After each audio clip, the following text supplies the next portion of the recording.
Good afternoon, good evening to all my viewers, to my students out there in YouTube.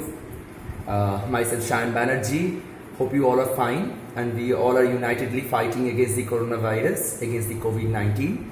Hope you are all obeying the isolation made by the government. So we are back with our next discussion about economics for class 12, both in CBSE as well as in ISC. Now in both the boards, in CBSE as well as ISC, there is a very common topic that we always discuss in micro and macro level. That is the difference in between stock and flow. Now, there are two concepts in economics. One is a stock concept, another is a flow concept. And to make the difference in between stock and flow concept, I'm sitting here with my copy and my pen in my hand. So before making an entire difference in between stock and flow, let's make a difference in between the definition. Please try to remember and please try to keep in your hard disk the difference between the definition of stock and flow. As stock refers to the value of a particular variable which is measured at a point of time, while flow refers to the value of a variable which is measured over a period of time. Now let's have a difference, or let's have a look on the difference in between stock and flow with a fruitful or with a very easy real life example. I'd like to request my viewers to focus on my copy, please. Now, as you can see here the difference I'm showing as a stock and flow. The first difference that is showed here is stock refers to the value of a variable which is measured at a point of time, while flow refers to the value of a variable which is measured over a period of time.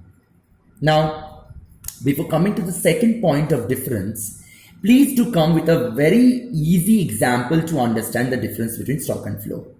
It's a tap and tank story. Now, I guess in the early morning, all of you have seen your mom to be switching on the motor to fill up the overhead tank.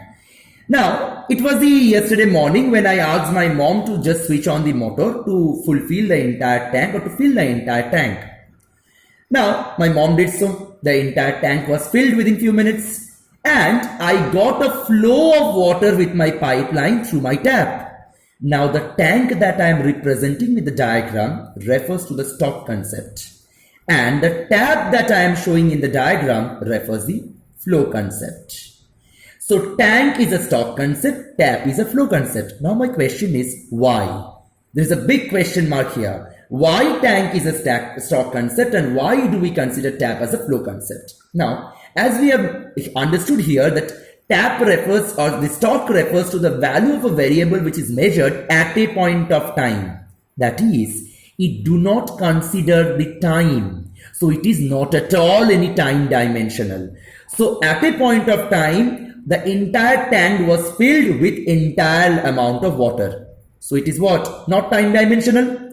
On the other hand, it was on your hand. It was on your hand how to utilize the water throughout the day. So throughout the day, over a period of time, I have utilized this water in different activities. I have used this particular water during the time of bath. When I took bath in the afternoon, I used that particular water with a plentiful amount. When I was there utilizing this particular water to clean my clothes, I utilized that. When I used in the evening time to wash my plates after my lunch got complete in the afternoon, that was also time when I utilized my water. So in various ways, over a period of time, throughout the day, through different hours, through different type of time period, I have utilized this particular water. But which was fixed? Tank was fixed. So that's why, as it is not a time dimensional concept, we consider this as a stock. While this depends on the flow, it is actually known as a flow concept. So another vital point of difference is there in between stock and flow. That is, stock impacts flow and flow impacts stock. Before going to that particular example, please do look here in the example. I've already written here that wealth is an example of stock. So I'm having my house, I'm having my car, I'm having all my gold jewelries. They are all what? My wealth. So that is measured at a point of time. But the income that I get might be more now, might be less tomorrow, might be less tomorrow, might be more now. So it's fluctuating. That's why income is measured over a period of time and is thus a flow concept. Another good example also we can state from here is the bank deposit that we keep as a fixed deposit in bank that is measured for 1 year, that is fixed for 1 year before it gets matured, I cannot take it out. That is what a stock concept is measured at a point of time. While the interest rate that I am getting in a regular manner from that particular total amount of fixed money, that interest rate that I derive every each month in a continuous process, that is measured over a period of time. That's why interest rate is a flow concept. There are many such examples. I request my students to go through the book, any publication book you can go through, and you can just check out the example and list down all the examples of the stock and the flow, right? Now, the last topic of our discussion is stock impacts flow and flow impacts stock. This is the best example. Let's check out. Suppose I was having some fixed deposit. Now, what is a fixed deposit? Just now I told fixed deposit is measured or is kept for a particular time period. Let it be 1 year. For 1 year, I have kept 1 lakh amount of rupees as a fixed deposit. That's why fixed deposit is what concept? It is a stock concept. Now, the fixed deposit that I have kept in the bank have yielded me or have given me a regular amount of interest rate. Now, the interest rate that I am getting every each month is basically what? A flow concept.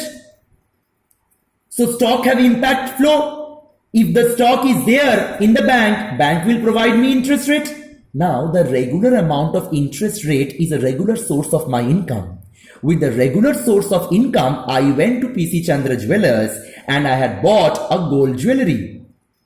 So the gold jewelry that I have bought is basically what? The total amount of asset that I hold. That's why again it is what concept? Stock concept. So stock has impact flow and flow have thus impact stock. So this is an interdependence or the interdependence between the stock and the flow concept in economics. That's all for today's topic. Hope you all have got enough knowledge in between the difference between stock and flow. Please, I would request to make it a pause button and do write the difference in between them. Thank you. Have a nice day.